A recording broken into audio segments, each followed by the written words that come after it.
بسم اللہ الرحمن الرحیم الحمد للہ رب العالمین والصلاة والسلام علی سید الانبیاء والمرسلین سیدنا محمد وعلی آلہ واصحابہ اجمعین اما بعد۔ محترم حجاج کرام، کل کی نشست میں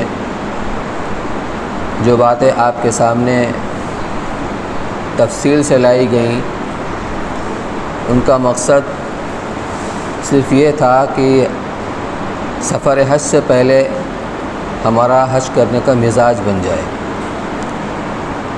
تاکہ آگے کی ساری منزلیں سنت کے مطابق اور جو ہدایات ہے اس کے مطابق ہماری طے ہوں اور پوری ہوں۔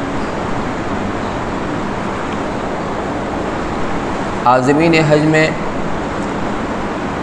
بہت سارے لوگ وہ ہیں جن کا سفر یہاں سے مدینہ منورہ کے لیے ہوگا، جس میں احرام باندھنے کی ضرورت نہیں، لیکن وہ لوگ بھی ہیں جن کا سفر یہاں سے براہ راست جدہ کے لیے اور مکہ مکرمہ کے لیے ہوگا، تو ظاہر سی بات ہے احرام باندھ کر جائیں گے۔ تو آج کے مذاکرے کے اندر عمرہ کا احرام اور عمرہ کے اعمال یہ بیان کیے جائیں گے، چاہے اپنے وطن سے آپ براہ راست جدہ مکہ مکرمہ کی طرف روانہ ہو رہے ہوں احرام باندھ کر، یا مدینہ منورہ سے جب آپ واپسی کے لیے مکہ مکرمہ جائیں گے، مدینہ منورہ کے اندر جتنا دن کا آپ کا قیام ہے تو پورا کرنے کے بعد تو وہاں سے آپ احرام باندھ کر کے جائیں گے، اس کے اعتبار تفصیلات آپ کے سامنے بیان کی جائیں گی۔ یہ حج کا سفر یہ پورا سفر دعاؤں والا سفر ہے، قدم قدم پر دعاؤں سے سابقہ پڑے گا آپ کا، دعا کی مزاج ہے نہیں۔ عموماً ہم لوگ مختصر دعا مانگتے ہیں، تفصیل سے دعا مانگنے کا ہمیں موقع نہیں ملتا مطلب ہماری عادت نہیں ہے، اس لیے دعا مانگتے مانگتے آدمی کے اندر ایک اکتاہٹ سی پیدا ہو جاتی ہے، تو اس کا بھی ہمیں ابھی سے مزاج بنانا چاہیے۔ لہذا جو کتابیں آپ کو دی گئی ہیں اس میں جو دعا والی کتاب ہے حج عمرہ کی مصنون دعائیں، اور خاص طور سے جو ساتوں چکر کی دعائیں ہیں اس میں چھوٹی چھوٹی دعاؤں کو اکٹھا کر دیا گیا ہے۔ دراصل یہ دعا اللہ کے رسول صلی اللہ علیہ وسلم کی مانگی ہوئی ہی دعائیں ہیں، لیکن اس تعین کے ساتھ نہیں کہ آپ نے طواف کے دوران میں آپ نے ان دعاؤں کو مانگا ہے، بلکہ علماء کرام نے حجاج کرام کی سہولت کے لیے کہ چونکہ طواف کے دوران میں قرآن پڑھنے کے مقابلے میں ذکر کرنا اور دعا مانگنا یہ زیادہ بہتر ہے، اس لیے انہوں نے جمع کر دیا ہے۔ ہم اس دعا کے پابند بھی نہیں ہیں، ہم اپنی زبان کے اندر دعا مانگیں، ہم اس کے علاوہ اور دعا مانگیں، ساتوں چکر کی دعا ایک چکر مانگ لیں، سب دعاؤں کو ساتوں چکر مانگیں، کوئی مسئلہ نہیں، لیکن یہ سفر دعاؤں والا ہے، اس لیے دعاؤں کے مزاج ابھی سے بنانا چاہیے ہمیں، اور چھوٹی چھوٹی دعاؤں کو ہمیں یاد کر لینا چاہیے، لیکن سب کے بعد یہ بات سمجھنا ضروری ہے کہ کسی دعا کا مانگنا فرض اور واجب نہیں ہے کہ آپ اسی دعا کو مانگیں۔ کچھ دعا متعین تو ہیں، جیسے طواف کے دوران میں رکن یمانی سے لے کر حجر اسود کا جو گوشہ ہے وہاں تک کے دوران میں ربنا آتنا فی الدنیا والی دعا یہ تو متعین ہے، باقی اور کوئی دعا متعین نہیں ہے۔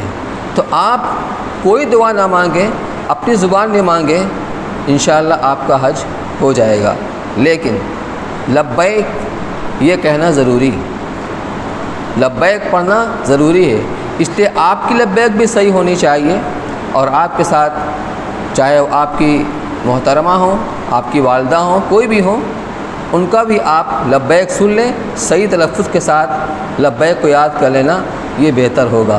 اس لیے ایک مرتبہ آپ میرے ساتھ پڑھیے، لبیک اللہم لبیک لبیک لا شریک لک لبیک ان الحمد والنعمت لک والملک لا شریک لک۔ حضور اکرم صلی اللہ علیہ وسلم کے سفر حج میں صحابہ کرام آپ کے ساتھ جب تلبیہ پڑھ رہے تھے تو خاص طور پر جبریل علیہ السلام کو بھیجا گیا اللہ کی طرف سے اپنے ساتھیوں سے کہیے کہ لبیک پکار کر پڑھیں آواز بلند کر کے. ابھی ہماری آواز اتنی کمزور ہے تو جہاں پڑھنا ہوگا وہاں کیسے پڑھیں گے؟ اس میں کوئی تکلف نہیں کرنا ہے، ہمیں اس کا حکم ہے. لبیک اللہم لبیک لبیک لا شریک لک لبیک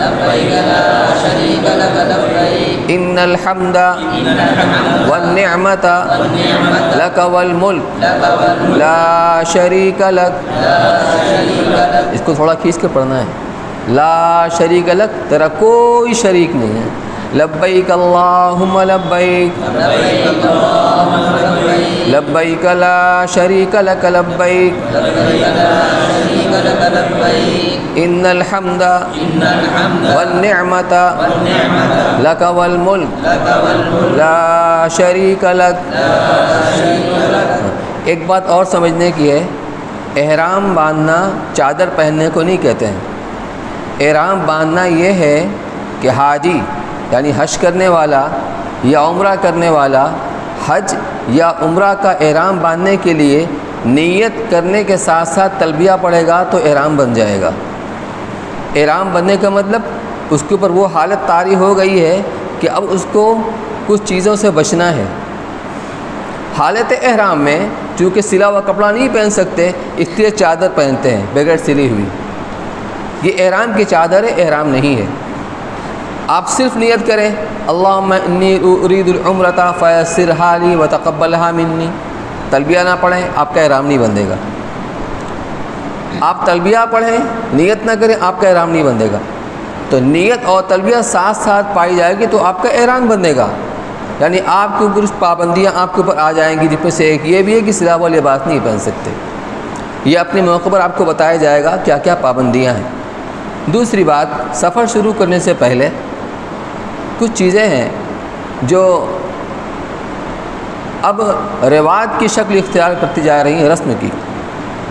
جیسے حاجیوں کو تحفہ دینا.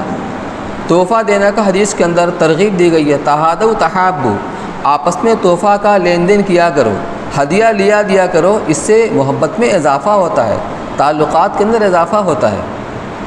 ہدیہ اور تحفہ اسی کو کہتے ہیں کہ دینے والا خلوص دل کے ساتھ دے، لیکن بدلے میں کچھ دینے کی اس کی امید نہ ہو، تمنا نہ ہو، ارادہ نہ ہو. بس حاجی صاحب کو کہ اتنے بڑے سفر پر جا رہے ہیں، حرمین شریفین کے مسافر ہیں، اللہ کے مہمان ہیں، چلو کچھ ان کو ہدیہ تحفہ دے دیا جائے. اس کی تو گنجائش ہے، لیکن اگر دینے والا اس نیت سے دے کہ جب وہ آئیں گے تو ہم کو اس سے بہتر دیں گے، اس سے اچھا دیں گے، تو یہ تو کاروبار ہو گیا. ہدیہ تحفہ کی گنجائش ہے، لیکن اب دھیرے دھیرے رسم کی شکل اختیار کرتی چلی جا رہی ہے. اس سے بچنا ہے. دوسری چیز یہ ہے کہ گھر سے نکلتے وقت چونکہ اعزاء اقربا رشتہ دار وہ ملنے کے لیے آتے ہیں، اس موقع پر مرد سے مصافحہ بھی ہو سکتا ہے، معانقہ بھی ہو سکتا ہے، یہاں پہ کوئی تفصیل نہیں. لیکن جب مرد عورت سے مصافحہ کرے گا تو اس میں دیکھنا پڑے گا کہ ہم جس سے مصافحہ کر رہے ہیں وہ محرم ہے کہ نا محرم ہے. محرم ان عورتوں کو کہتے ہیں کہ ان سے زندگی بھر کبھی بھی نکاح نہیں ہو سکتا. جیسے اپنی والدہ ہے، اپنی دادی ہے اوپر تک، اپنی بیٹی ہے، اپنی نواسی ہے نیچے تک، اپنی بہن ہے، اپنی خالہ ہے، ان سے یہ محرم ہے، ان سے کبھی نکاح نہیں ہو سکتا. تو ان سے مصافحہ ہو سکتا ہے. سسرالی رشتے کے اندر اپنی ساس سے مصافحہ ہو سکتا ہے کیونکہ وہ ماں کے درجے کے اندر ہے.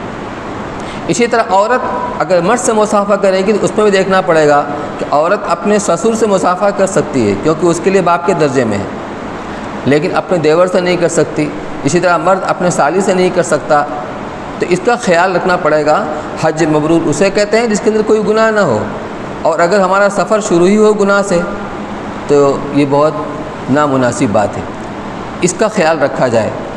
ہم جب گھر سے نکلیں گے کچھ لوگ وہ ہوں گے جو بنارس کے ہی ایئرپورٹ سے جائیں گے.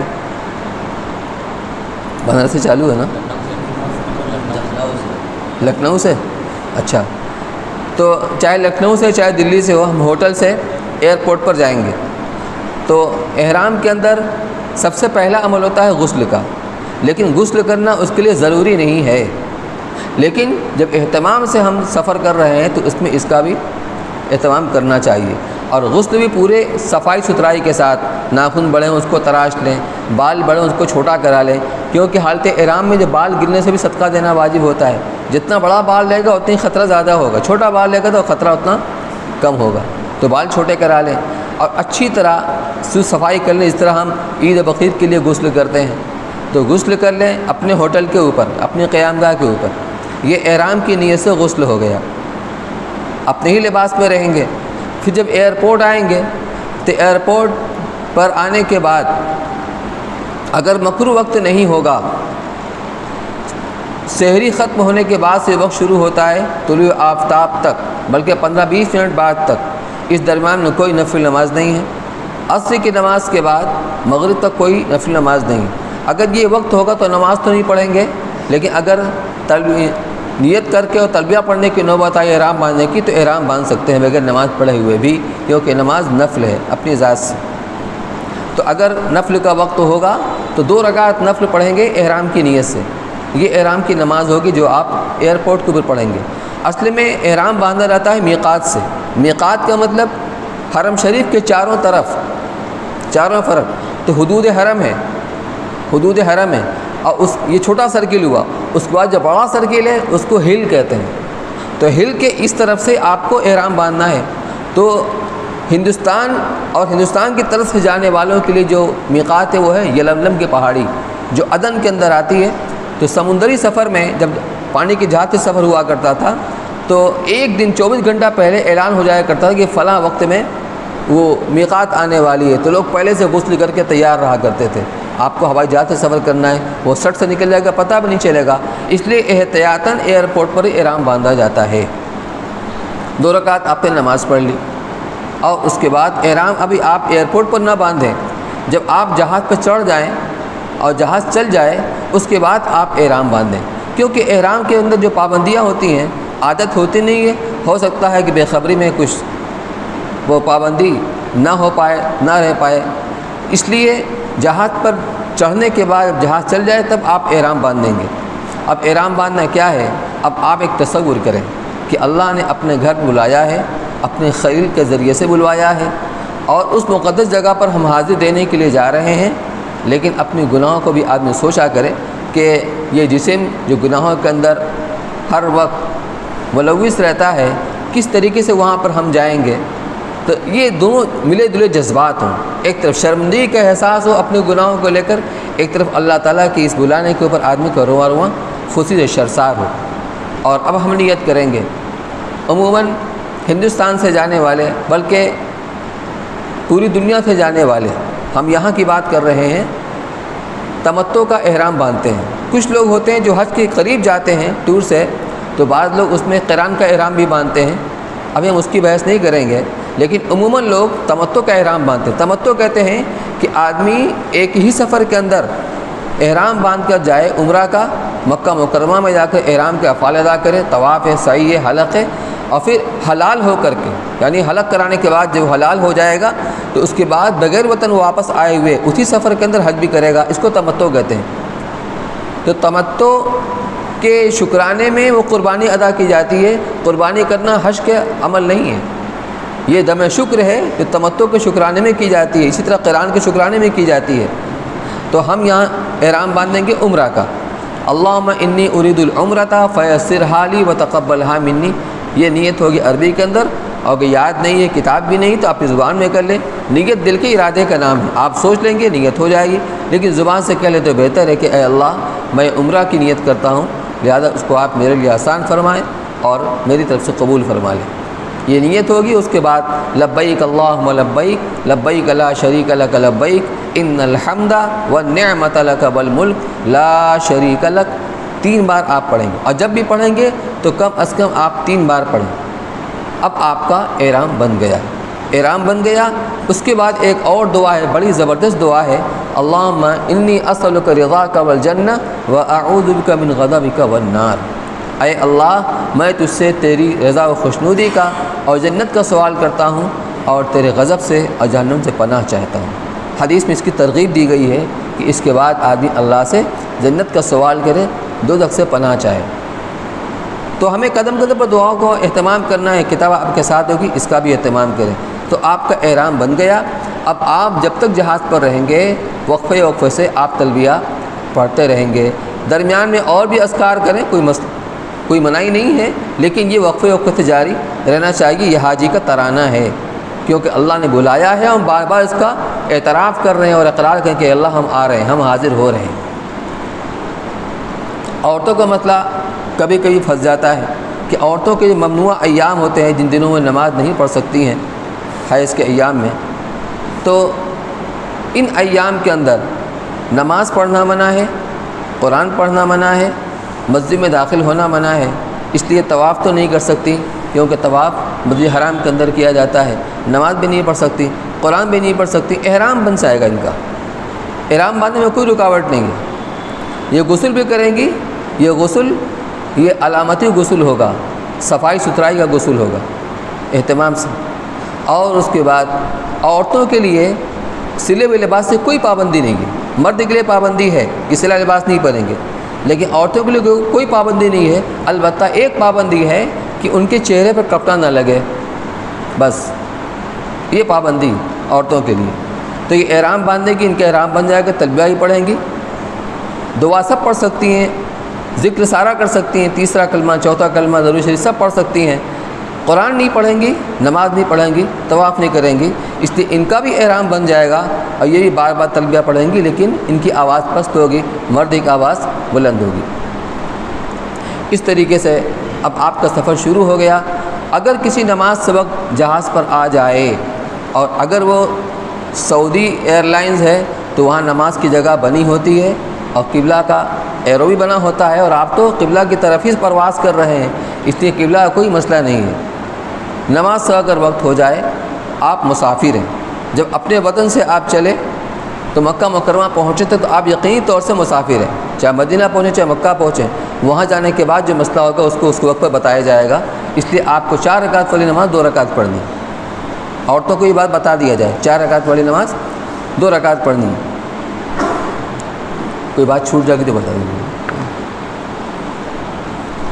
گھر سے نکلنے کے لیے یا اپنے قیام گاہ سے جو ہم نکلیں گے اس سفر میں ایئرپورٹ کے لیے، تو 2 رکعت نماز پڑھنا ہے تحیۃ السفر. یہ نماز آپ گھر پر بھی پڑھ لیں. جب آپ لکھنؤ کے لیے جائیں گے یا دلی کے لیے جائیں گے تو 2 رکعت نماز تحیۃ السفر. اس میں خاص طور پر اللہ تعالیٰ سے مانگنا ہے اس سفر کی قبولیت کی، سفر میں آسانی کی، تقویٰ، گناہوں سے بچنے کی، اور مقامات مقدسہ کے ادب و احترام کی، اور جو بھی اپنے حج اور عمرہ اس سے قبولیت کی خوب اللہ سے دعا مانگنی ہے. پھر جب وہاں سے آپ اپنے قیام گاہ سے چلیں گے ایئرپورٹ کے لیے، وہاں بھی 2 رکعت نماز پڑھ لیں اور وہاں بھی اہتمام سے اللہ سے دعا مانگیں. اب یہ ہمارا سفر جب مکمل ہو گیا، اب وہاں ہم جدہ کے اندر اتریں گے. جدہ کے اندر اتریں گے تو وہاں بھی کافی وقت لگتا ہے. امیگریشن وغیرہ کے اندر وہ کافی لمبا مرحلہ ہوتا ہے. ایک مزاج آپ اور بنا لیں. کل آپ کو بتایا گیا تھا جذبہ خدمت اور جذبہ محبت. تو جذبہ محبت کی وجہ سے جو تکلیف آئے گی آدمی اس کی شکایت نہیں کرے گا اور اس کو بشاشت سے قبول کرے گا. جذبہ خدمت یہ ہے کہ آدمی دوسروں کے کام آ جائے. اب مسئلہ یہاں بنتا ہے جب لائن لگتی ہے تو ہمارا مزاج ہندوستانیوں کا یہ کہ ہمارا کام پہلے ہو جائے. نہیں، اگر ایثار کا معاملہ کریں گے اور دوسروں کو ترجیح دیں گے تو انشاءاللہ دل بھی جڑے رہیں گے اور کبھی کوئی لڑائی جھگڑا، کوئی ناچاکی کی نوبت بھی نہیں آئے گی. وہاں بھی جو نماز سے وقت ہو جائے گا تو ہم وہاں بھی نماز جماعت کے ساتھ پڑھنے کا اہتمام کریں. پھر اس کے بعد جب ہم بس سے بیٹھ کر کے اب سفر کریں گے اپنے قیام گاہ کے لیے، تو راستے میں ایک جگہ آتی ہے جہاں پر روڈ پر ایک گیٹ بنا ہوا ہے، اور وہ گیٹ کیا ہے، گویا ریل پہ قرآن رکھا ہوا ہے. یہ ماڈل ہے، اور وہیں حدود حرم شروع ہوتا ہے، اور وہیں پاسپورٹ کی چیکنگ ہوتی ہے. خروج دخول کا ٹھپا وہیں لگتا ہے. وہاں دخول کا ٹھپا لگتا ہے، جب آپ کی واپسی ہوگی تو خروج کا ٹھپا لگے گا. وہاں زمزم بھی پلایا جاتا ہے. تو اس گیٹ کے پاس جو دائیں طرف ایک بہت بڑا میدان ہے، ریگستان پھیلا ہوا ہے، اس کو شمیسیہ کہا جاتا ہے. شمیسیہ. اور اس کے پھر آگے جو مکہ کے قریب جو جگہ پڑتی اس کو حدیبیہ کہا جاتا ہے. تو اللہ کے رسول صلی اللہ علیہ وسلم کو جو صلح حدیبیہ میں روکا گیا تھا یہ اس سے متصل جگہ ہے۔ اگر سیرت کی کتابیں آپ پڑھتے ہوں گے، واقعات آپ کے علم ہوں گے کے اندر ہوں گے، جب ان مقامات پر آپ پہنچیں گے تو آپ کی لذت سیوا ہوگی، ایک اس کا تقدس اور ایک جذباتی تعلق اس سے ہوتا ہے، اور آدمی اپنی قسمت پر ناز کرتا ہے کہ اللہ نے ہمیں کہاں سے کہاں پہنچا دیا۔ وہاں سے فارغ ہونے کے بعد پھر آپ کا سفر ہوگا مکہ مکرمہ کی طرف۔ رات کے وقت میں آپ پہنچیں گے، جو لوگ جا چکے ہیں وہ تو جانتے ہی ہیں، جو پہلی بار جا رہے ہیں روشنی اس قدر زیادہ ہوتی ہے کہ دن کا سماں ہوتا ہے، چکا چوند ہوتی ہے، لیکن کل آپ کو بتایا گیا تھا کہ آپ کی دھن یہ ہو میں سب سے پہلے اپنے اللہ کے گھر کو دیکھوں گا۔ اتنے زیادہ ادھر ادھر ہم نہ دیکھیں، ہم اپنے جگہ پر بیٹھے ہوئے ہم ذکر کے اندر لگے رہیں، تلبیہ پڑھتے رہیں، دوسرے اذکار بھی کرتے رہیں، اور یہاں تک کہ جب ہم اپنے ہوٹل کے اوپر پہنچیں گے تو ہوٹل پہنچنے کے بعد کاؤنٹر سے آپ کو بتا دیا جائے گا کہ آپ کا کمرہ کس منزل میں ہے اور کس نمبر میں ہے۔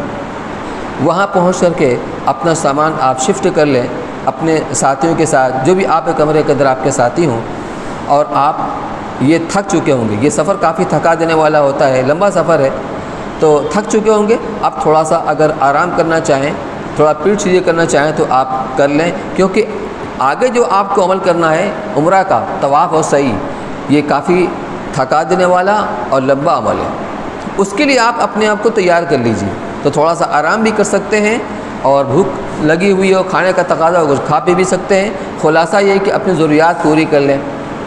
غسل بھی کرنا چاہیں تو کر سکتے ہیں، اس کی بھی اجازت ہے، بلکہ مکہ مکرمہ میں اور حرم شریف میں داخلے کے لیے غسل کرنا مستحب ہے، لیکن حالت احرام و غسل کیا ہے؟ آپ غسل خانے کے اندر گئے، اپنی چادر اتار کر کے ٹانگ دیا اور پانی جسم پر بہا لیا، اس میں نہ میل کو چھڑایا جائے گا نہ صابن کو استعمال کیا جائے گا، دونوں چیزیں، نہ صابن کے استعمال ہے، نہ بدن کو رگڑنا ہے میل چھڑانے کے لیے، اور نہ نہانے کے بعد تولیہ سے بدن کو صاف کرنا ہے، بلکہ صرف پانی بہا دینا ہے اور اس کے بعد بدن کو کانچ لینا ہے۔ غسل کرنا چاہیں غسل کر سکتے ہیں، اور اگر وضو نہیں تو آپ وضو کر لیں، اور سب ساتھی تیار ہو جائیں۔ اب جب وہاں سے نکلیں گے ہوٹل سے، تو ہوٹل سے آپ جتنے ساتھی ہیں اتنی تعداد میں کارڈ وہاں کا لے لیں، کیونکہ جب آپ حرم شریف کی طرف جائیں گے تو ہر طرف سے آپ دیکھیں گے لوگ حرم شریف کی طرف جا رہے ہیں، آپ کو پہنچنے میں کوئی دقت کوئی دشواری نہیں ہوگی۔ لیکن جب آپ واپس اپنے ہوٹل پر آئیں گے، اگر آپ نے لوکیشن نہیں دیکھا اچھی طرح سے، ہو سکتا ہے کہ آپ راستہ بھول جائیں، تو یہ کارڈ آپ کے کام آئے گا۔ اور اس کے علاوہ بس پر آپ کو ایک پٹا دیا جائے گا، وہ پٹا بس اب وہی پاسپورٹ کو متبادل ہے، اس میں سارے ایڈریس ہوتے ہیں، کس معلم کے تحت میں یہ حاجی ہیں اور کس جگہ ان کا لوکیشن ہے، وہ پٹا اور یہ ہوٹل کا کارڈ یہ آپ کے بہت کام آئے گا۔ خلاصہ یہ کہ آپ تیار ہو کر کے اب آپ جا رہے ہیں حرم شریف کی طرف۔ اس درمیان میں اگر کوئی مستورات ایسی ہیں کہ وہ اپنے ایام ممنوعہ کے اندر ہیں، حالت حیض کے اندر ہیں، وہ تو حرم شریف وہ تو طواف نہیں کریں گے، حرم شریف کے اندر نہیں جائیں گے، لیکن آپ ان کو تنہا ہوٹل کے اندر چھوڑیں یہ بھی مناسب نہیں ہے، اس لیے ساتھ تو جائیں گی لیکن مسجد حرام کے باہر کئی مناسب جگہ پر ان کو بیٹھا دیا جائے۔ اس طریقے سے آپ حرم شریف جائیں گے، کسی بھی دروازے سے آپ کی انٹری ہوگی۔ کتابوں میں لکھا ہوا ہے باب السلام سے جانا یہ زیادہ بہتر ہے، یعنی سنت پر عمل کرتے ہوئے، لیکن وہ چیز اب بہت مشکل ہے۔ اگر آپ کا مکان اس کے اپوزٹ ہے، بہت لمبا چکر لگانا پڑے گا، اس لیے اس کے چکر میں آپ نہ پڑیں۔ یہ بتایا گیا تھا کہ سنت عمل کیا ہے اور قابل عمل کیا چیز ہے، اس لیے جس رخ پر آپ کا مکان ہے اس رخ پر آپ چلتے ہوئے حرم شریف پہنچیں گے کسی بھی دروازے سے۔ اور داخل ہونے کے لیے سنت طریقہ بسم اللہ والصلاۃ والسلام علی رسول اللہ اللہم افتح لی ابواب رحمتک۔ چپل اگر آپ وہاں چھوڑ دیں گے، واپسی میں ہو سکتا ہے کہ آپ اس طرف سے نہ آ کے کسی اور طرف نکل جائیں تو آپ کو پریشانی ہوگی۔ کوئی بھی ایسا عمل جس سے آپ تشویش کے اندر مبتلا ہو جائیں، آپ فکر مند ہو جائیں، یہ مناسب نہیں ہے، کیونکہ آپ کو عبادت کرنی یکسوئی کے ساتھ۔ اس لیے چپل آپ اپنے ساتھ رکھ لیں۔ ٹور والے اپنے حاجیوں کو وہ تھیلا بھی دیتے ہیں، وہ پیچھے لٹکا لیتے ہیں، بڑا سہولت اس سے ہوتی ہے، اس کے اندر ضروری سامان آدمی رکھ لیتا ہے، تو چپل یہ پولیتھین کے اندر رکھ کر اس میں آپ رکھ سکتے ہیں۔ اب سنت طریقے پر اس کے اندر داخل ہوئے، مسجد حرام کے اندر داخل ہوئے، داخل ہونے کے بعد آپ کی نگاہ متوسط ہو، نگاہ ادھر ادھر نہ دوڑے، کیونکہ جو لوگ پہلی مرتبہ جا رہے ہیں ان کو ایک ذری موقع ملنے والا ہے وہ یہ کہ بیت اللہ پر جب پہلی نگاہ پڑتی ہے پہلی مرتبہ، اس وقت آپ بندہ جو دعا مانگ لیتا ہے وہ قبول ہو جاتی ہے۔ یہ چانس مس نہ ہو، زندگی میں ایک ہی مرتبہ یہ موقع ملتا ہے۔ اس لیے کہا جاتا ہے کہ اپنی نگاہوں کو زیادہ ادھر ادھر آدمی نہ متوجہ کرے، بلکہ درمیانی نگاہ سے آدمی چلے، اتنی نگاہ نیچی بھی نہ کر لے کسی سے ٹکرا جائے ستون سے کسی آدمی سے۔ بہرحال اس طرح پورے وقار کے ساتھ اللہ گھر کی عظمت، اس کی ہیبت دل کے اندر ہو، اپنی قسمت پر ناز کرے آدمی، اور لبیک اللہم لبیک پڑھتا ہوا دھیرے دھیرے آگے بڑھتا رہے اپنے ساتھیوں کے ساتھ، گروپ کے ساتھ۔ ساتھی اگر چھوٹ جائیں لیکن آپ کے ساتھ جو آپ کے اہلیہ محترمہ ہیں یا آپ کی والدہ ہیں وہ نہیں چھوٹنا چاہیے، اس کا آپ خیال رکھیں۔ آپ ابھی تک وہاں پہنچے ہیں تو سب پورے گروپ کے ساتھ پہنچے ہیں، لیکن طواف جب شروع ہوگا یہ کوئی ضروری کہ سب گروپ کے لوگ آپ کے ساتھ رہیں اس مجمع کے اندر، اس لیے آپ کی اہلیہ آپ کے ساتھ اگر ہوں گی، مستورات آپ کے ساتھ ہوں گی تو آپ یسوع کے ساتھ یہ عمل انجام دے سکیں گے۔ بہت سے لوگ یہ سوچتے ہیں کہ چلو ہمارے ساتھ فلاں مولوی صاحب ہیں، فلاں حاجی صاحب ہیں، کئی حج کر چکے ان کو تجربہ ہے، یہ نہیں سوچنا چاہیے یہ کیا ضرور آپ کے ساتھ وہ آخر تک رہیں گے۔ اس لیے بات کو اچھی طرح سمجھ لینا چاہیے اور کتابوں کے مطالعے سے وہ بات پختہ ہوتی چلی جائے گی۔ یہ تلبیہ جو آپ احرام باندھنے کے بعد سے پڑھ رہے ہیں یہ کب ختم ہوگا؟ جب آپ طواف کرنے کے لیے حجر اسود کے پاس جائیں گے، اس کے مقابل میں وہاں آپ کا تلبیہ یہ ختم ہوگا۔ اب آپ آگے بڑھتے رہیں گے۔ اب ہر طرف سے مطاف میں جانے کے لیے زینہ اترنا پڑتا ہے، چاروں طرف سے وہاں پر الیکٹرک سیڑھی بھی ہوتی ہے اور اترنے والی سیڑھی بھی ہوتی ہے، تو جس طرف سے جس ذریعے سے بھی آپ اتریں گے متوسط نگاہ سے، آپ اس کا یہ اندازہ کریں کہ طواف کرنے والا مجمع یہ کتنے سرکل میں کتنے دائرے میں طواف کر رہا ہے۔ اتنا دور اس سے ہٹ کر آپ کھڑے ہوں گے کہ خدا نخواستہ مجمع گھٹتا بڑھتا رہتا ہے، کہیں مجمع بڑھ جائے تو آپ طواف کرنے والوں کی زد میں نہ آ جائیں، کیونکہ آپ کو سکون یکسو کے ساتھ دعا مانگنی ہے۔ بہرحال مطاف میں اتر کر کے جہاں مناسب جگہ آپ دیکھیں وہاں کھڑے ہو کر وہاں کا پہلا کام یہ ہے کہ نگاہ اٹھا کر عظمت اور محبت کے ساتھ اللہ کے اس گھر کے اوپر نگاہ ڈالیے اور اللہ اکبر لا الہ الا اللہ، اللہ اکبر لا الہ الا اللہ، اللہ اکبر لا الہ الا اللہ، اللہ مزد بیت کہا تشریف و تعظیما، یہ دعا کی کتاب آپ کے ساتھ ہے۔ آپ کتاب دیکھیں گے تو چانس مس ہو جائے گا، بغیر پلک جھپکائے ہوئے آپ کو دعا مانگنی ہے، اس لیے آپ کو کیا مانگنا ہے پہلے سے آپ ذہن میں مستحضر کیجئے۔ بتانے والے بہت کچھ بتاتے ہیں، یہ بھی بتاتے ہیں کہ اس میں ایک دعا یہ ضرور مانگ لے کہ اے اللہ میں تجھ سے موت تک جو دعا مانگوں تجھے قبول فرمائے۔ اب اس میں تفصیل سے آپ دعا مانگیں، مقامات مقدسہ کے ادب و احترام کی، وہاں رہتے ہوئے کوئی گناہ نہ ہونے پائے اس سے حفاظت کی، اور سنت کے مطابق ہر عمل کی، اپنے حج کے، اپنے عمرہ کے، اپنے زیارت مقبولیت کی ساری دعا مانگیں، اپنے لیے مانگیں، گھر والوں کے لیے مانگیں، پوری امت کے لیے مانگیں، تفصیل سے دعا مانگیں۔ اب اس وقت آدمی کی دلی کیفیت کیا ہوتی ہے اس کو الفاظ میں کوئی بیان نہیں کر سکتا۔ کبھی آدمی زبان سے کچھ نہیں بول سکتا، سکتہ طاری ہو جاتا ہے، تو آنسوؤں کی زبانی وہ دعا کرتا ہے۔ اللہ دل کے حال کو جانتا ہے، دل کی کیفیت کیا ہے، اور آنسو زار و قطار بہہ رہے ہیں، اور یہ اچھی بات ہے۔ بہرحال دعا مانگنے کے بعد جب آپ کی بھیڑاس نکل جائے اب آپ بڑھیں گے حجر اسود کی طرف، لیکن اس مجمع کے اندر بھیڑ کے اندر آپ کو نظر نہیں آئے گا، اور اب تو کچھ ایسا گھیرا بندی بھی کر دیا ہے کہ ویسے بھی نظر نہیں آتا زمین پر سے۔ اس لیے اس کی علامت یہ ہے کہ جو خانہ کعبہ کے اپوزٹ سائڈ مسجد حرام کی دیواروں کے اندر ہرے رنگ کی ٹیوب لائٹ لگی ہوئی ہے، تو اب اسی سمت میں اسی کے مقابل حجر اسود ہے، آپ اس طرف بڑھیں، ہرے رنگ کی ٹیوب لائٹ دیکھ کر کے اس طرف بڑھیں گے۔ کتابوں کے اندر لکھا ہوا ہے کہ طواف شروع کرنے سے پہلے آدمی حجر اسود کی پٹی کے پاس جائے، پہلے پٹی بنی ہوئی تھی براؤن رنگ کی، وہ سنگ مرمر کی پٹی حجر اسود کے پاس سے لے کر کے مسجد حرام کے اس برآمدے تک بنی ہوئی تھی، یہ گویا کہ ایک علامت تھی۔ اب وہ پٹی نہیں ہے، سب پورا ایک طرح کا میدان ہو گیا۔ تو اس میں یہ بتایا گیا تھا کہ آپ جب کھڑے ہوں تو پٹی سے بائیں طرف کھڑے ہوں، اور پٹی حجر اسود کی بالکل سیدھ میں مقابل کے اندر ہے۔ اب یہاں آپ نیت کریں گے۔ نیت کیا کرنا ہے؟ اے اللہ میں آپ کے پاک گھر کے 7 چکر طواف کی نیت کرتا ہوں، اس کو میرے لیے آسان فرما، قبول فرما۔ نیت کر لیا آپ نے، اور اس کے بعد اب آپ کو تحریمہ باندھنا۔ تحریمہ کیا ہے؟ جیسے ہم نماز میں اللہ اکبر کہنے کے لیے ہاتھ کو اٹھاتے ہیں، یہ نماز کا تحریمہ ہوتا ہے، گویا اسی سے نماز کی شروعات ہوتی ہے۔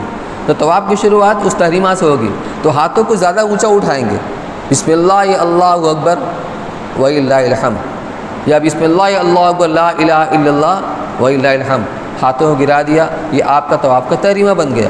اب ایک قدم دائیں طرف بڑھا کر آپ برون پٹی کے اوپر آ گئے، اب آپ کو استلام کرنا ہے۔ طواف کی ابتدا استلام سے ہوتی ہے۔ استلام کیا ہے؟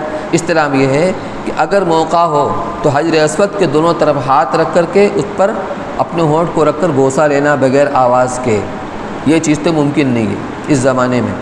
اس کا بعد نمبر آتا ہے کہ اگر دور ہے تو آدمی کر سکتا ہاتھ بڑھا کر اس کو ٹچ کر کے اس کو چوم لے، یا کوئی چھاتا یا چھڑی وغیرہ اس کو ٹچ کر کے چوم لے، اس کی بھی کوئی شکل نہیں۔ تیسری شکل متعین ہے، وہ ہے دور سے اشارہ کرنا۔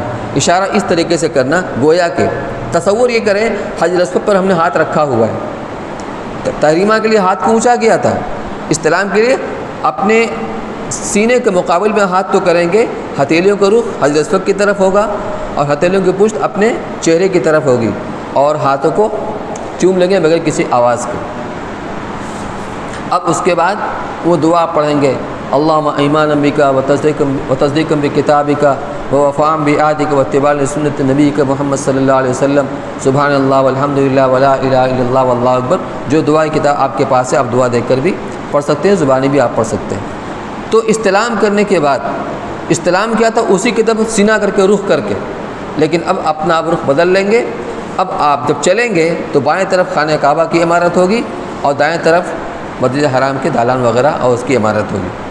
اب آپ طواف کریں گے، لیکن اس طواف سے پہلے چونکہ آپ کا عمرہ کا طواف ہے جس میں سعی بھی ہوتی ہے، اور حج کے سوا طواف میں اس طواف پہ جس میں آپ کو بعد میں سعی کرنا ہے، ہر اس طواف پہ جس میں بعد میں سعی کرنا ہے استوا اور رمل ہوتا ہے۔ استوا کیا ہوتا ہے؟ استوا یہ ہوتا ہے جو چادر اوڑھے ہوئے ہیں اس چادر کو دائیں بغل سے نکال کر کے بائیں کاندھے پر ڈال لینا، یہ منڈا کھل جاتا ہے، اس کو استوا کہتے ہیں۔ یہ ساتوں چکر میں رہے گا، صرف طواف میں رہے گا، صحیح میں نہیں رہے گا۔ ساتوں چکر میں رہے گا، صرف طواف میں رہے گا، صحیح میں نہیں رہے گا۔ اور رمل کرنا ہے شروع کے 3 چکر میں۔ رمل کہتے ہیں کہ پہلوانوں کی طرح منڈوں کو ہلا کر کے اور چھوٹے چھوٹے قدم اور تیزی کے ساتھ چلنا، لیکن اس رمل کے اندر ایسا نہ ہو کسی کو کہنی لگ جائے، کسی کو چوٹ لگ جائے، اس سے خیال رکھنا ہے۔ اس لیے اگر زیادہ مجمع ہو، زیادہ بھیڑ ہو تو آدمی رک جائے، جب موقع ملے تب رمل کرے، نہیں موقع ملا ویسے ہی آگے بڑھ گیا۔ تو یہ رمل کرنا ہے۔ شروع کے 3 چکر میں رمل کرنا سنت ہے، اور آخر کے 4 چکر میں رمل نہ کرنا سنت ہے۔ اس لیے اگر خدا ناخواستہ کبھی بھول گیا اور یاد آیا دوسرے چکر میں، تب دوسرے تیسرے میں کرنا ہے، یعنی کہ چوتھے میں بھی کر لیں، کیونکہ شروع کے 3 چکر میں کرنا سنت، بعد کے 4 چکر میں رمل نہ کرنا سنت۔ جب آپ طواف کے لیے اب چلیں گے تو آپ کے جو مستورات ہیں وہ آپ کے ساتھ ہونی چاہیے۔ جتنا باہر طواف کریں گے اتنا آپ کو سہولت رہے گی۔ اندر سے طواف کرنے میں آدمی اس مجمع کے اندر رہتا ہے، طواف کا مجمع مخلوط مجمع ہوتا ہے، عورتیں بھی ہوتی ہیں، مرد بھی ہوتی ہیں، لہذا اس سے بچنے کے لیے بہتر ہے کہ آپ بار آپ طواف کریں۔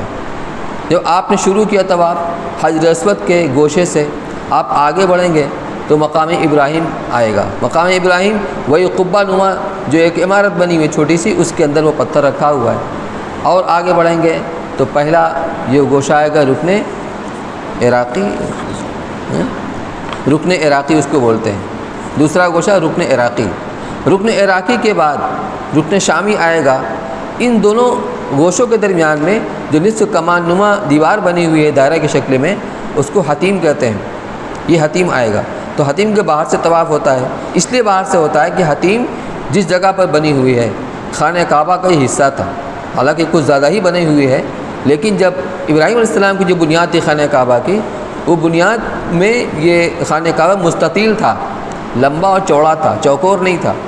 تو مشرکین مکہ نے اپنے زمانے میں، حضور صلی اللہ علیہ وسلم کے زمانے ہی میں، آپ کی نبوت سے پہلے خانہ کعبہ کی مرمت کی نوبت آئی تو انہوں نے یہ عہد کیا کہ ہم اپنی پاکیزہ حلال کمائی لگائیں گے، مشتبہ حرام سے ہم بچیں گے۔ تو وہ پیسہ کم پڑ گیا تو انہوں نے اس طرف کی دیوار کو اور اندر کر دیا اور اس کو چوکور بنا دیا، تو وہ حصہ باہر رہ گیا تھا، تو وہ حتیم کا حصہ وہ خانہ کعبہ کا ہی حصہ ہے۔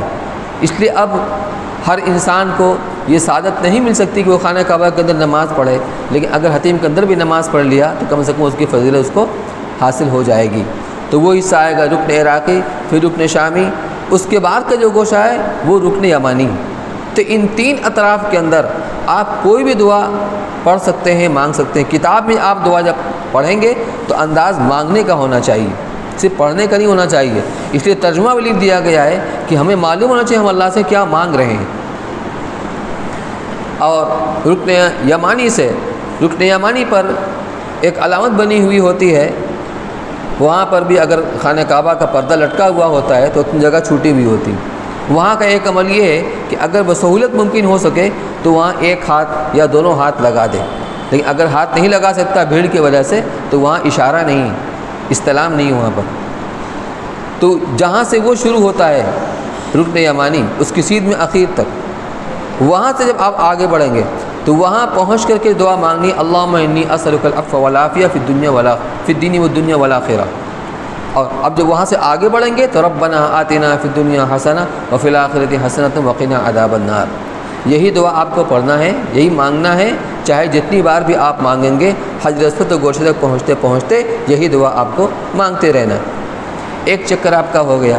اسی طریقے سے دوسرا اور تیسرا چکر رمل اور استوا کے ساتھ آپ کو پورا کرنا ہے۔ اور ایک بات دھیان میں رہے، جس طرح نماز بغیر وضو کے نہیں ہوتی، طواف بغیر وضو کے نہیں ہوتا۔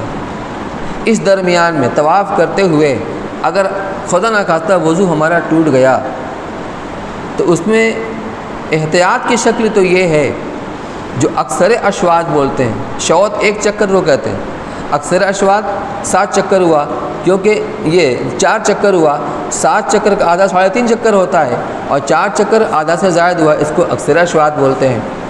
تو اگر 4 چکر پورا کر چکا ہے، اب 5ویں چکر میں یا 6ٹھے میں یا 7ویں میں یہ صورتحال پیش آئی، اگر 5ویں میں اس کا وضو ٹوٹا ہے تو وہیں سے جائے گا وضو کرنے کے لیے، وضو کر کے آئے گا، اب 5واں چکر شروع کرے گا حجر اسود کے پاس سے۔ 6ٹھے میں ہوا ہے تو 7ویں ہوا ہے تو اس چکر کو ریپیٹ کرے گا جو پورا نہیں ہوا تھا۔ لیکن اگر 4 چکر پہلا، دوسرا، تیسرے، چوتھے میں اگر ایسا ہوا ہے تو کتاب میں جو لکھا ہوا ہے مسئلہ احتیاط والا کہ اب اسروں طواف کو شروع کرے، لیکن گنجائش اس کی بھی ہے جس چکر میں آپ کا وضو ٹوٹا ہے آپ اس چکر سے شروع کریں۔ یعنی اگر آپ کا تیسرے چکر میں وضو ٹوٹا ہے تو آپ وضو کر کے آئیں گے تو تیسرا چکر شروع کریں گے حجر اسود کے پاس سے۔ سمجھ گئے؟ کوئی بات سمجھنی بھی پہ تو آپ پوچھ سکتے ہیں۔ لیکن اگر نماز پڑھنے کی نوبت آئی، کیونکہ طواف سے 24 گھنٹہ ہوتا رہتا ہے، لیکن جب نماز ہوتی ہے تو طواف رک جاتا ہے، موقوف ہو جاتا ہے۔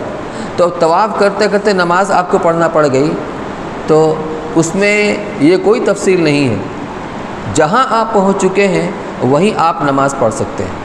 لیکن اس کا دھیان رکھنا ہے کہ طواف کرتے ہوئے آپ کو پیچھے نہیں لوٹنا ہے، پیچھے نہیں لوٹنا ہے۔ دوسری بات، طواف کرتے ہوئے خانہ کعبہ کو بالقصد نہیں دیکھنا ہے۔ استلام کے وقت تو آپ کی نگاہ پڑے گی، اس میں کوئی حرج کی بات نہیں، لیکن طواف کے دوران میں آپ کو خانہ کعبہ کو نہیں دیکھنا ہے۔ اتفاقاً اچانک نگاہ پڑ گئی یہ الگ چیز، بالقصد نہیں دیکھنا ہے اور پیچھے لوٹ کر نہیں آنا ہے۔ اب آپ کے ساتھ آپ کی مستورات ہیں، نماز پڑھنے کے لیے ان کی جگہ الگ ہے، آپ کی جگہ الگ ہے، تو اب وہاں پر آپ دماغ کا استعمال کیجیے۔ طواف کا چکر لگاتے ہوئے یہ جائزہ لیجیے کہ عورتوں کی جگہ کہاں پر ہے۔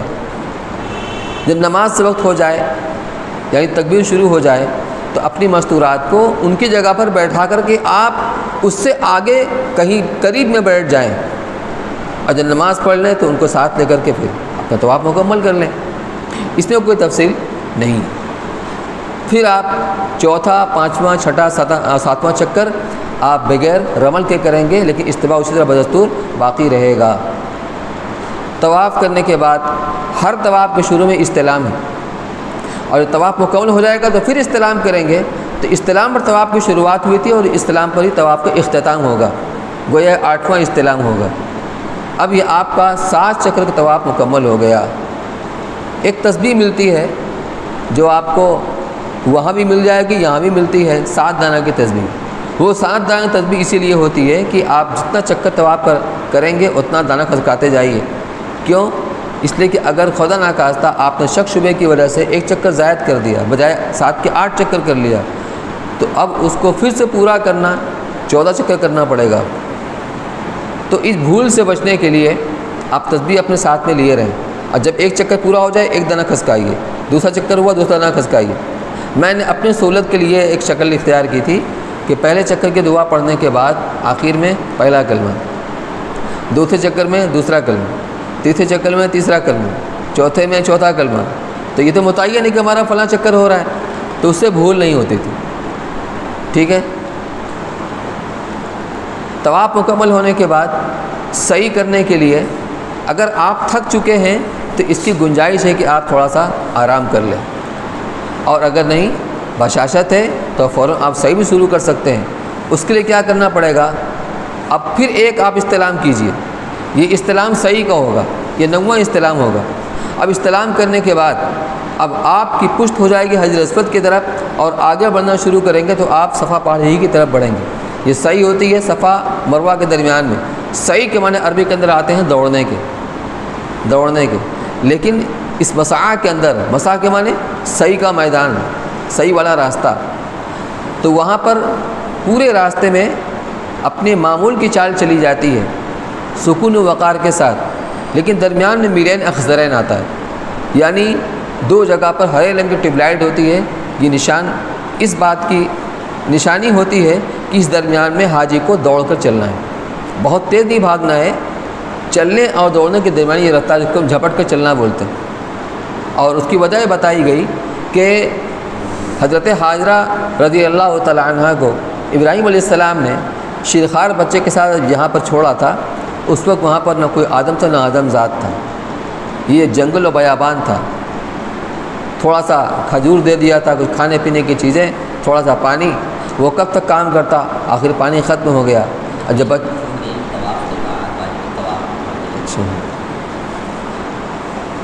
طواف 7 چکر پورا ہو گیا، اس کے بعد 2 رکعت نماز پڑھنی ہے۔ یہ نماز اپنی ذات سے تو نفل ہے، لیکن طواف کی تکمیل اسی نماز پر ہی ہوتی ہے، اس لیے اس کو واجب الطواف کہتے ہیں کہ طواف کی تکمیل کے لیے اس نماز کا پڑھنا واجب اور ضروری ہے۔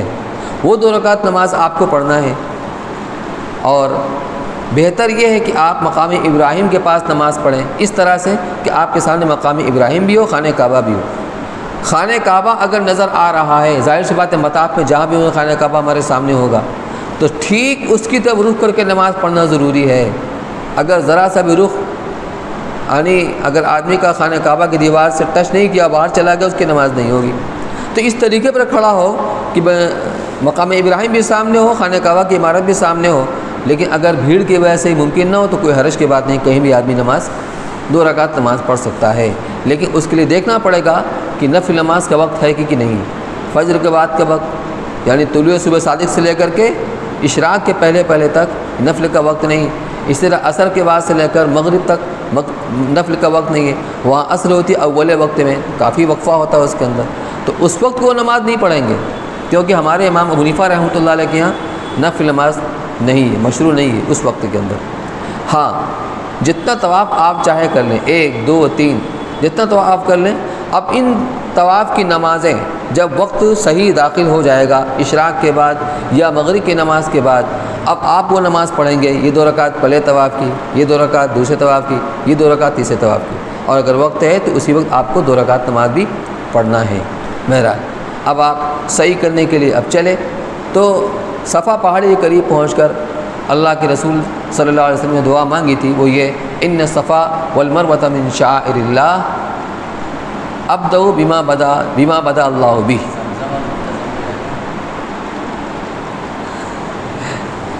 ہاں بھائی، رہ جاتی ہے بات۔ طواف کا عمل مکمل ہو گیا، اور اس کے بعد آپ کو جانا ہے ملتزم پر۔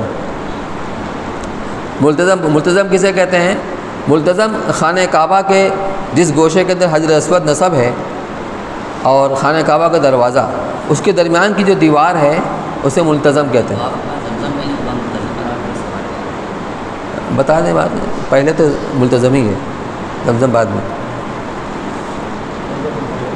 ملتزم ہے نا، پہلے ملتزم۔ آپ اس کو سمجھ لیجئے، لیکن آپ حالت احرام میں ہیں، اس لیے وہاں بھی آپ کو جانا نہیں۔ تو ملتزم چمٹنے کی جگہ، التزام مانے چمٹنا، لپٹنا، تو اللہ کے رسول صلی اللہ علیہ وسلم اس جگہ پر کھڑے ہو کر کے اپنے دونوں ہاتھوں کو خانہ کعبہ کی دیوار پر آپ نے پھیلا لیا اور اپنا دائیں رخسار بائیں رخسار کبھی اس رخسار پر کبھی اس رخسار پر دعا مانگ رہے ہیں اور اللہ کے سامنے آنسو کو بہا رہے ہیں۔ تو حضرت عمر رضی اللہ تعالیٰ عنہ بھی آنسو بہا رہے تھے۔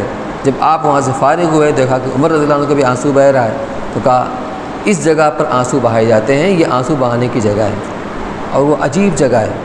ہر آدمی کا الگ الگ تجربہ ہوتا ہے، لیکن اس جگہ پر پہنچنے کے بعد جیسے ہی آدمی اس پر ہاتھ رکھتا ہے اس کی دل کی دنیا زیر و زبر ہو جاتی ہے، وہ اپنے میں نہیں رہتا۔ وہ تقریباً 5 فٹ کے آس پاس وہ دیوار ہے، وہ جگہ ہے اور ہر آدمی اس کی فضیلت کو جانتا ہے، اس لیے آسانی سے آپ کو جگہ تھوڑی ملے گی۔ لیکن آپ حالت احرام میں، اور احرام میں خوشبو لگانا منع ہے، تو آپ اس دیوار کے مقابل میں جہاں آپ کو جگہ مل جائے طواف کرنے والوں کے ریلا سے پیچھے سکون کے ساتھ اس کے سامنے کھڑا کر آپ دعا مانگ لیں، یہاں دعا قبول ہوتی ہے۔ دعا مانگنے کے بعد زمزم پینے کے لیے پہلے تو تہہ خانے میں لوگ جاتے تھے، وہاں ٹوٹیاں بنی ہوئی ہوتی تھیں، زمزم کنواں نظر آتا تھا، وہ ساری چیزیں ختم ہو گئیں۔ تو اب باہری طرف دالان کے نیچے جگہ جگہ پر وہ ٹینک لگا ہوا ہے اور وہاں پر گلاس فریش اور استعمال شدہ رکھے ہوئے ہوتے ہیں، وہاں جائیں اور جا کر کے آپ گلاس بھر کر پانی پئیں۔ یہ پانی کھڑے ہو کر پیا جائے گا خانہ کعبہ کی طرف رخ کر کے، 3 سانس میں پئیں اور بار بار پئیں جب تک کہ سیراب نہ ہو جائیں۔ اور اس پینے کے بعد کی دعا ہے اللہم انی اسألک علما نافعا ورزقا واسعا وشفاء من کل داء۔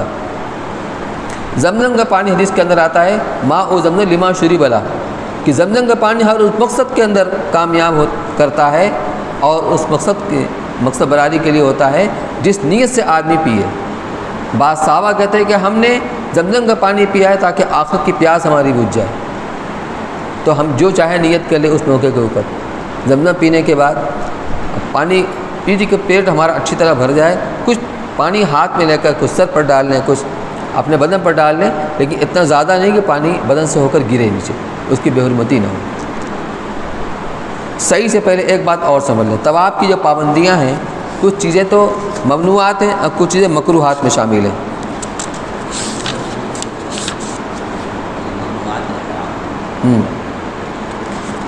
احرام کے ممنوعات کتاب میں سب لکھا ہوا ہے، اپنی بیوی کے ساتھ ہم بستری کرنا یا اس سے متعلق باتیں کرنا، کسی بھی گناہ کا کام کرنا، دوسروں سے لڑائی جھگڑا کرنا، کسی کو گالی دینا، برا بھلا کہنا، خشکی کے جانور کا شکار کرنا یا کسی شکار کرنے والے کی اس کام میں مدد کرنا، اپنے بدن کی جو مارنا، خوشبو لگانا، ناخن تراشنا، بدن کے کسی حصے کا بال کاٹنا یا توڑنا، سر یا چہرے کو کپڑے سے ڈھانک لینا، ایسا جوتا پہننا جس سے پورا پیر قدم چھپ جائے۔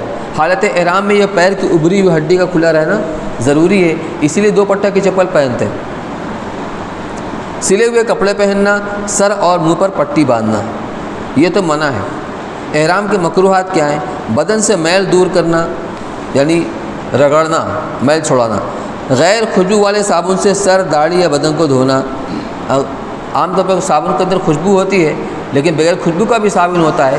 جب آپ حلاقہ میں جائیں گے سیلون میں بال منڈانے کے لیے تو صابن کا استعمال کرتے ہیں، وہ صابن میں خوشبو نہیں ہوتی ہے، وہ صرف بالوں کو ملائم کرنے کے لیے صابن لگاتے ہیں تاکہ آسانی کے ساتھ اچھی طرح حلق ہو جائے۔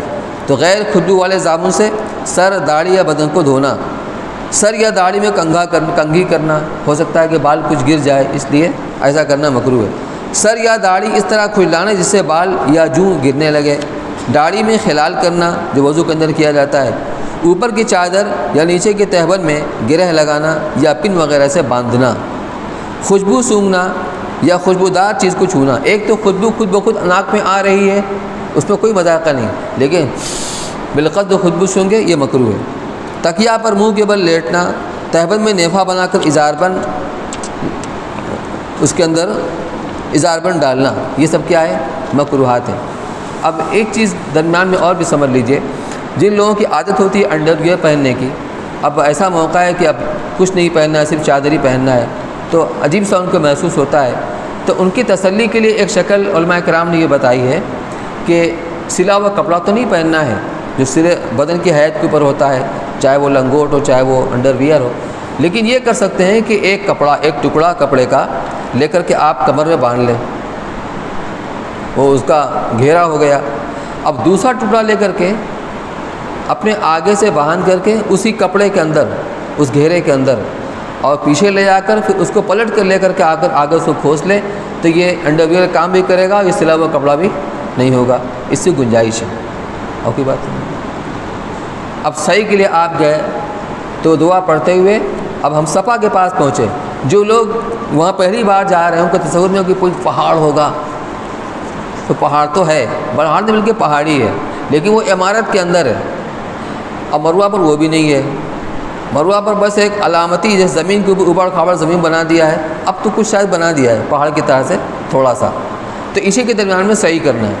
تو اب یہاں پر جانے کے بعد پہلے نیت کریں گے، جیسے ہم نے نیت کی تھی طواف کی، اے اللہ میں صفا اور مروہ کے درمیان 7 چکر صحیح کی نیت کرتا ہوں، اس کے لیے میرے لیے آسان فرمائے اور قبول فرمائے۔ نیت کرنے کے بعد اب ہاتھوں کو اٹھا کر خوب اونچا، نماز میں دعا مانگتے تو یوں مانگتے ہیں، لیکن وہاں اونچا ہاتھ اٹھا کر دعا مانگنی ہے، اس میں تکبیر ہے، اس میں لا الہ الا اللہ ہے، اور مخصوص دعائیں جو کتاب کے اندر آپ کے اندر لکھی ہوئی ہیں۔ اگر کسی کے پاس صحیح کی دعائی کتاب ہو تو اس میں تفصیلی دعا ہے، کیونکہ یہ ایک لمبا چکر ہے، تقریباً 450 میٹر یہ فاصلہ ہے صفا سے مروہ تک، گویا آدھا کلومیٹر، تو 3.5 کلومیٹر آپ کو چلنا ہے، اور آپ کو ذکر کرتے ہوئے دعا مانگتے ہوئے چلنا ہے، تو سارا اسٹاک ختم ہو جاتا ہے، اس لیے کبھی اپنی زبان میں مانگیں، کبھی دیکھ کر، اس طریقے سے۔ تو آپ چاہے جو دعا مانگیں، یہاں تفصیل سے آپ دعا مانگیں، کیونکہ پہلا یہ آپ کا یہ صفا کے اوپر آپ کی حاضری ہوئی ہے، یہاں دعا قبول ہوتی ہے۔ جب آپ نیچے اتریں گے تھوڑا نشیب میں، پھر اس کے بعد چورس راستہ ہے، آگے بڑھیں گے تو وہی ملین اخضرن آئے گا۔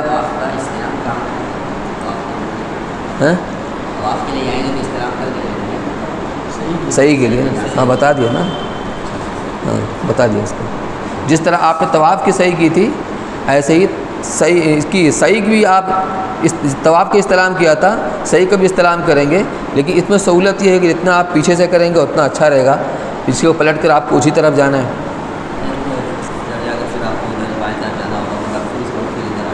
اچھا آپ راستہ کھوڑا تھا وہ کر دیا ہے،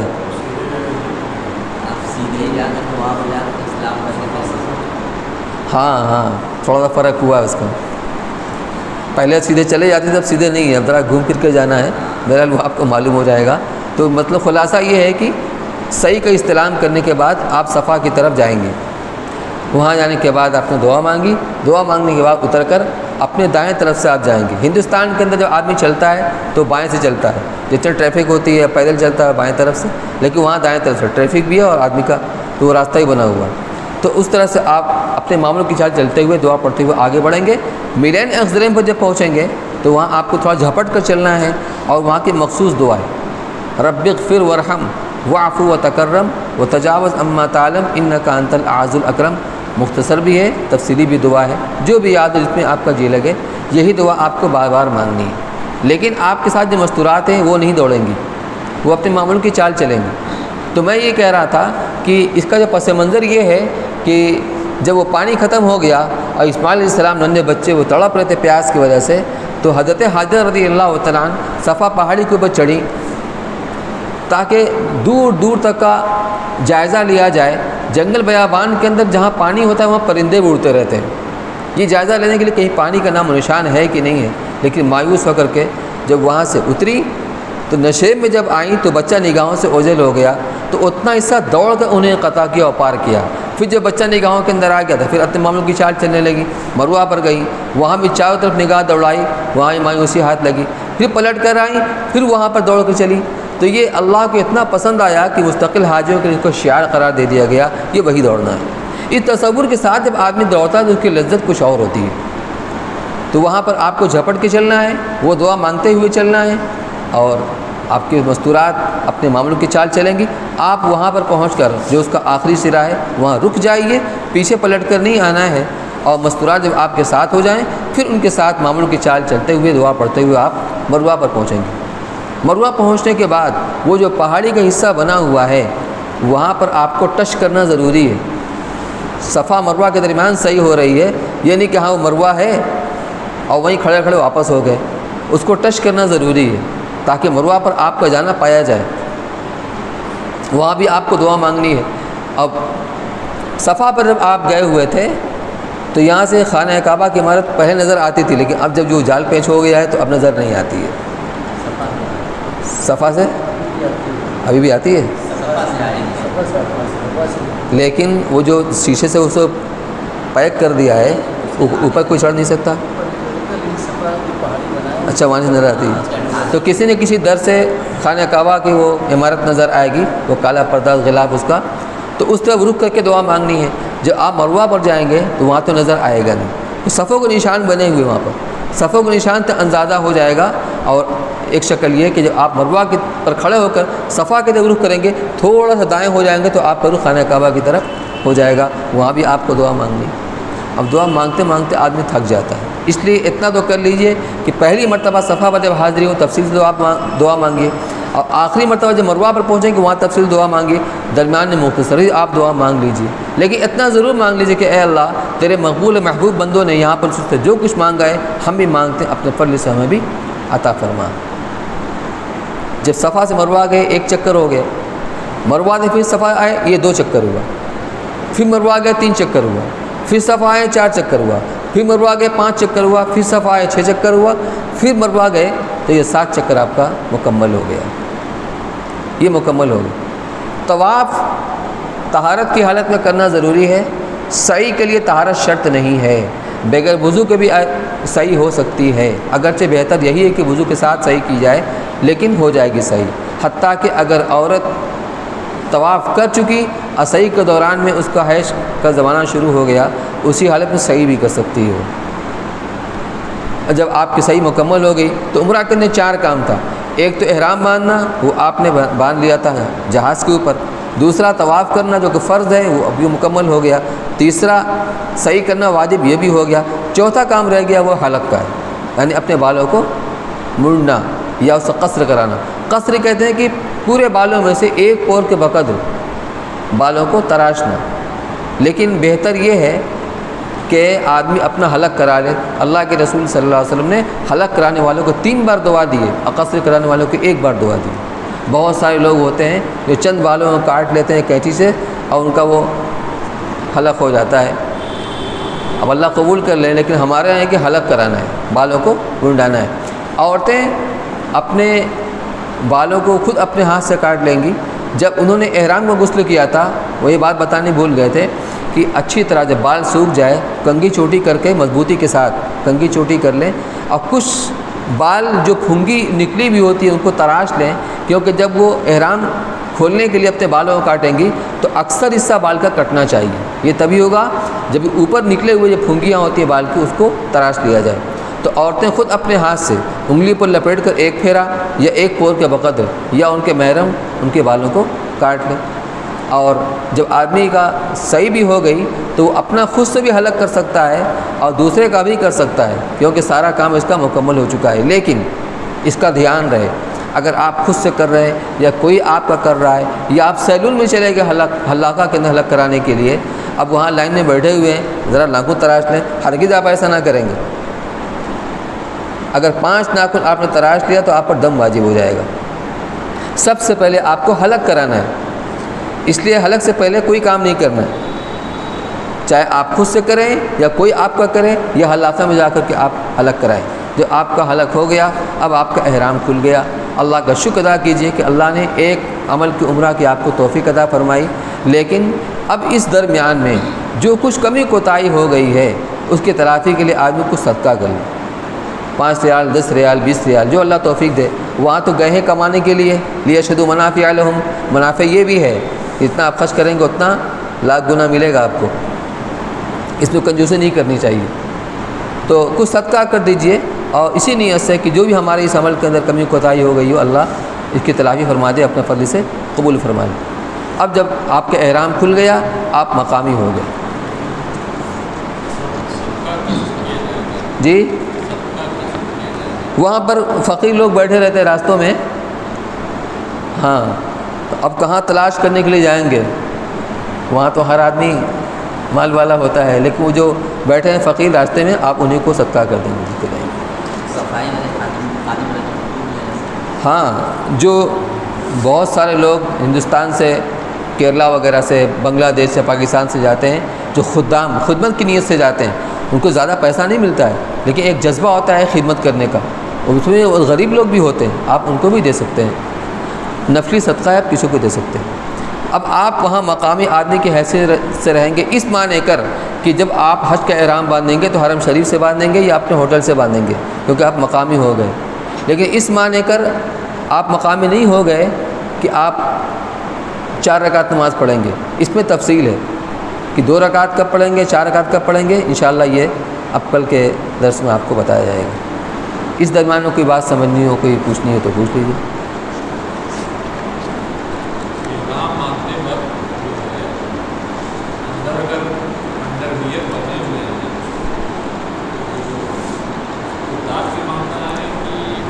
ایک کپڑا بھی اندر نہیں رہے گا، جسم کی ہیئت پر جو ہم پہنتے ہیں، کرتا ہے، پائجامہ ہے، انڈر ویئر ہے، بنڈئی ہے، کچھ بھی نہیں، بس ایک چادر نیچے تہبند کی جگہ، ایک چادر اوپر اوڑھ لیں گے۔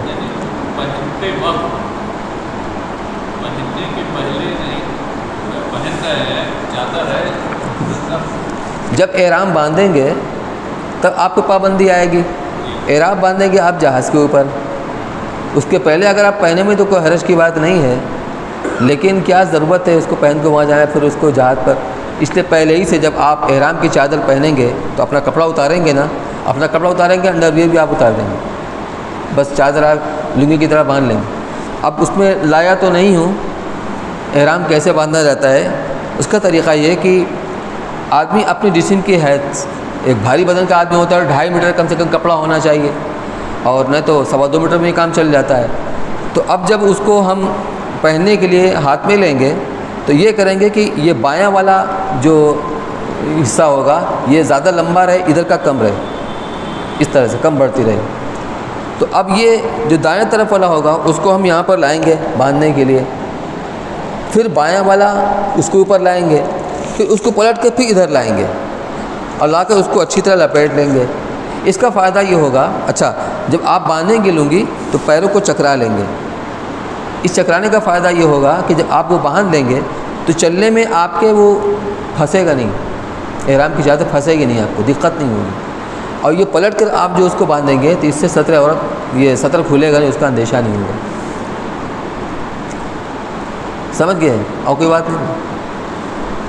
تو حالت احرام میں منع ہے، اس لیے اس سے پہلے پہلے آدمی انتظام کر لے اس کا۔ حج میں جو جایا جاتا ہے، جس کو مدینہ جانا ہے، جدہ لے کر جاتے ہیں، مکات سے تو گزر گیا جہاز، جدہ لے گئے اور جدہ سے لے اگر مدینہ پہنچے، ایسی صورت میں جو آدمی مکہ مکرمہ جا رہا ہے اس کے لیے یہ ساری شرطیں ہیں۔ مدینہ جانے کی مطلب کہ یہاں سے جہاز ہے، وہ جدہ میں اتر کر مدینہ، میں یہی کہہ رہا ہوں، وہ جدہ جا رہا ہے، مکہ نہیں جا رہا ہے، اس میں کوئی حرج کی بات نہیں۔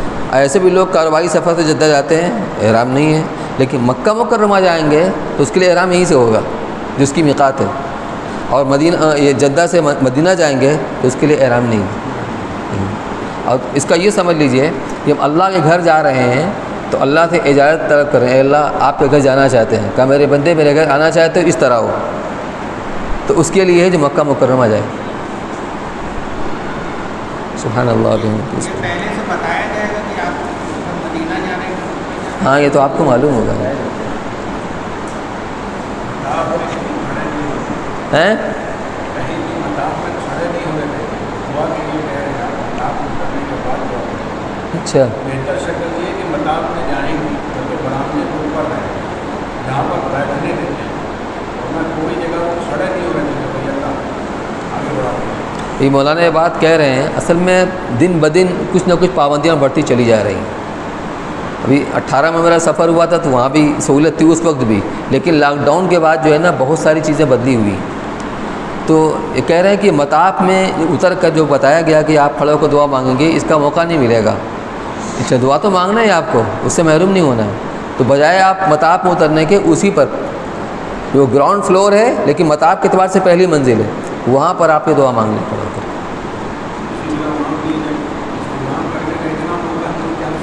ہاں ایک تو یہ ہے کہ آدمی وہ اس کی طرف رخ کر کے استلام کرے، لیکن دوسری شکل یہ بھی ہے اپنے رخ پر چلتے ہوئے، جیسے ہم یہ طواف کرتے ہوئے آ رہے ہیں تو بس قدم ایسا ہی ہمارا ایوں استلام کر لیا. یہ سب سمجھ لیجئے، سن لیجئے، لیکن جیسا موقع ملے ویسا کیجئے. رکنے کا موقع بہت کم ملتا ہے نہیں.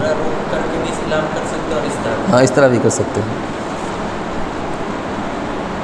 ایام حج شوال سے شروع ہے، پہلے پورا کا مطلب شوال سے بند کرتے ہیں. اب پورا میں لوگ جاتے ہیں، بہت سے لوگ ایسے ہیں جو حج نہیں ہیں، لیکن ایام حج میں عمرہ کے لیے حج کے لوگ ابھی وہاں پہ ہیں. ایام حج میں کوئی آدمی حج نہیں کیا ہے، اگر وہ جا رہا ہے یا حج کی واپس آ سکتا ہے. اصل میں ان میں ایک شرط یہ ہے، حکومت کی کا جو قانون ہے، جو آدمی عمرہ کے سفر میں گواہ ہے وہ حج نہیں کر سکتے. تو وہ مجبوری سے اوکے پر حج فرض نہ ہوئی ہے. وہ اگر چاہے حج کرنا حج کر ہی نہیں سکتے.